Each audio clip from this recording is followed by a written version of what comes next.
Hello friends, ఈరోజు group 1 marks చూసి బాధపడే వారికి ఒక మాట చెప్పాలనుకుంటున్నానండి. ఎందుకంటే ఆ మార్క్స్ చూసి నేను కూడా కొంచెం బాధపడ్డా. ఎందుకంటే నేను కూడా అనుకున్నన్ని మార్క్స్ నాకు రాలేదు. బట్ ఏదేమైనా గడిచిన కాలం అయితే తిరిగి రాదు కానీ మనం గతంలో సంపాదించిన జ్ఞానం అనేది ఎక్కడికి పోదు కదండి. అందుకనే దానికి కొంచెం ఇంకా జ్ఞానాన్ని జోడించి ఇంకొంచెం స్మార్ట్ వర్క్ని జోడించి వచ్చే నోటిఫికేషన్లో ఇంకొంచెం బెటర్గా ట్రై చేద్దామండి. సో ఇంకోటండి, ఒక 2 సలహాలు ఇద్దామనుకుంటున్నానండి. అది ఎవరికి వాళ్ళ ఇష్టం అండి. ఇంకా నా బలవంతం ఏం లేదు. కాకపోతే నాకు అనిపించింది చెప్తున్నానండి. గౌట్ ఎగ్జామ్స్ కోసం ప్రిపేర్ అవ్వదాం అనుకున్న వాళ్ళు ఫస్ట్ ఆఫ్ ఆల్ వాళ్ళ హెల్త్ని చూసుకోండి.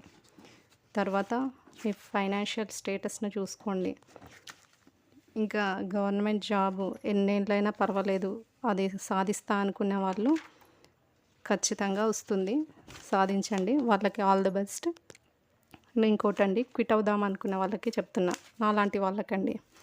ఎందుకంటే ఇన్నేళ్ళు కష్టపడి చదివినా కానీ చివరికి వచ్చేసరికి ఫలితం అనేది చూసుకుంటే ముఖ్యంగా లేడీస్ అండి, హెల్త్ పరంగా ఎంత స్ట్రగుల్ అవుతారంటే చాలా స్ట్రగుల్ అవుతారండి. ఒక హెల్తే కాదు, ఒక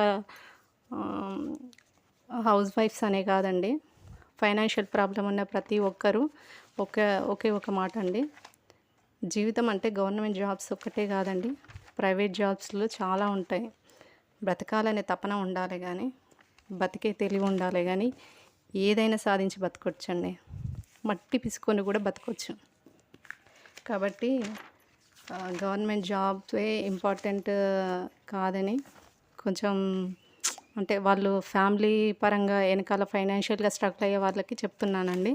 క్విట్ అవుదాం అనుకునే వాళ్ళకి చెప్తున్నాను, ఏదైనా చేసుకొని బతకొచ్చండి. ప్రైవేట్ జాబ్లోకి వెళ్తే కొద్ది కాలంలోనే మంచి శాలరీ ఉంటుంది, మంచి స్టేటస్లు ఉంటాయి. స్ట్రగుల్ ఎక్కడైనా ఉంటుందండి.